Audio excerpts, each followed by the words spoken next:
Nir malakin yam kanas diakin kontin lenka ruashni kanur online TV. Biya kamal nir malakin yam. Mi jiram jidit kajan channel me kanur online TV amot kan konowo kala rabban ngajan gwasme de subscribe. Ruachin biya link kajan gwasme. Kui nora me shanek tiang kaitam. Men biya kul link kui de labare shi nor nak tiang unor kama police re wit kaitang chaja kep antama. Jen cha kem ni je dumno cha ben ketijen katet ke sharod kam kume ene me mi bara me jelade mi sin wanaga to brode kuma ko ngej ber dialen o mi che ka bar mi sin wanak la ja mo ke yo ne kenten konte la ber konte la kwar ken ju men ne ken dialen konte la lojine tesco cha nor cha janak en bar montama ja tet ka kuma cha kulade wonena wa bajo yen ka nyak zone charge bi yen ka gambele ka karshala mata gambele en barmo cha chi man sha ko ke yo tongwan ko ngai ken no misha gadien charge yen en te jene charge yen tino la ken wi alun la ken ngai ken gwano chang charge yen ni jeno ba yo ba ka to ba jelun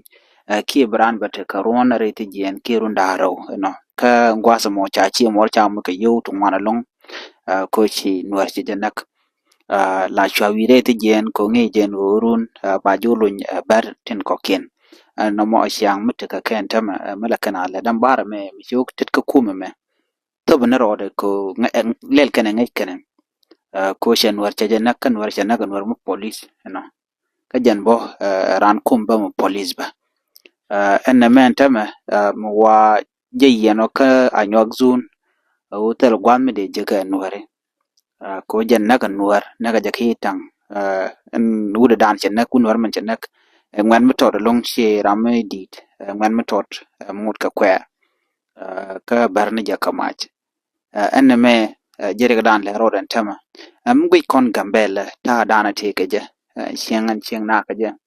siang na lo shina chika chan ko ba nuar nak ba ya shu palwa shi tala mi chitwok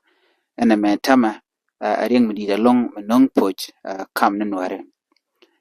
en bara me shin nuar naka shi jan karwade beto ngwana tente bu nuare bukan kanak ko nuare tin konti la kwar telam let kana kamandan lat ka kana ken ket ka kan gatin konti la police de la naka la ga nuare no kajeno jiram kel ka kene mi chayu nak ba yu parwini ngwadamo na mering mi din mi la beralet ka korgwa sedan karunte chewe te kun war ka mi kan wido ngok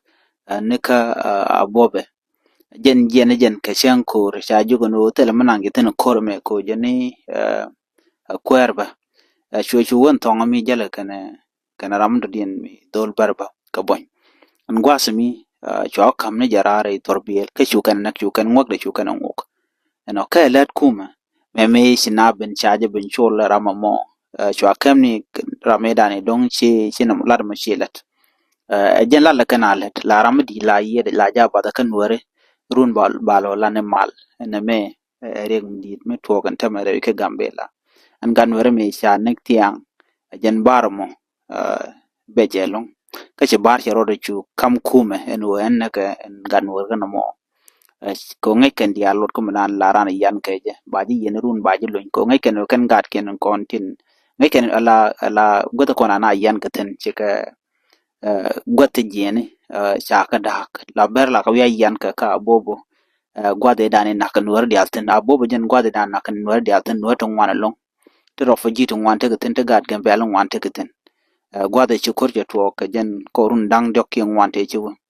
no chu kane dia lu ken na kan dia reti jen changram to mi che ken no jen te jen mon mi cha chu jen were mi si run da wo cha wen ba te jen ba ka da cha no zun cha mu ke te jen mi no ba yen kan no zun mi bar ba je yen ka nyo zun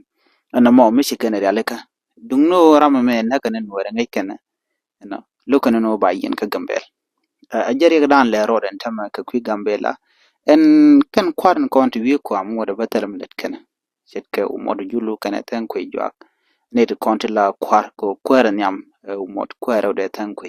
krik dialati let karodian ni tet ka dian agwi kana ka talam lat ka chitan ko sharit ka shumot ba sharit ana me bel da ko nga da ko ka ko mi luna ni syang ka jano tele mir al kana ka ring dit ken ba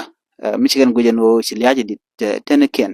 ka ta china liu ne ka ron ta la na liu ni syang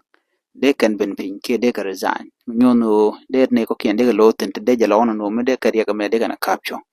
ko na me run cha bu gwalong ko mu wa won yam be nyu da gwanu betel palika ke jaslu aja ta kana bet ditalong ko ngwana won kan ka won yam tam gor jando de kan mal kap tiak ka tanda na liu na ka je ka gambele che kan ga no tu ku liu te ni chang yo men wero kan kor yo wo ren gang ba ka pen wo ka ba lo ni ka kuma